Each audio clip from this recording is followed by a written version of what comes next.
ये original black बीतल है मेरे भी माशाल्लाह से, आप देख लें। और गिनती भी बताते हैं, प्राइस वगैरह भी इंशाल्लाह ताला आपको बताते हैं मेरे भी माशाल्लाह से। और ये सारे जानवर चला फिरा के भी दिखाएंगे और फाइनल प्राइस आपको देंगे मेरे भी। ये वाला ब्रीडर है और इसके साथ की 11 पट्ठे हैं मेरे पे, एक ही प्राइस दूंगा। अगर चाहिए कार्गो वाला नंबर दूंगा, अगर आप आना चाहते हैं 5, 10 हज़ार 20 हज़ार भेज के आप आके ले जाएं। आप 1,100 रुपये भी भेज देना, जुबान ही होती है, ठीक है। बाद में आप ये लोग बोलते हो आप सेल क्यों कर देते हो मेरा भाई, आप 10 रुपये भेजे, जुबान होती है। आप अगर आना चाहते हैं मेरा भाई, राब्ता नंबर भी देता हूँ। और कार्गो वगैरह अगर आप पैसे सारे भेज दोगे तो फिर आपको कार्गो कर देंगे। आजकल ऑनलाइन फ्रॉड बहुत ज़्यादा हो रहा है, लेकिन इस चीज़ से आप एहतियात करें मेरे भाई। जो हम वीडियो के अंदर नंबर बोलते हैं ना, सिर्फ उस नंबर पे कांटेक्ट करें मेरे भाई।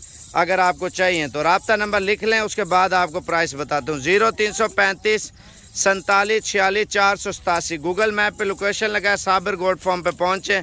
और ये टोटल 12 जानवर हैं, एक ब्रीडर है। और ब्रीडर की प्राइस हम 35 हज़ार रुपया मांग रहे हैं, ठीक है। और बकरियों की प्राइस हम 25 हज़ार रुपया मांग रहे हैं।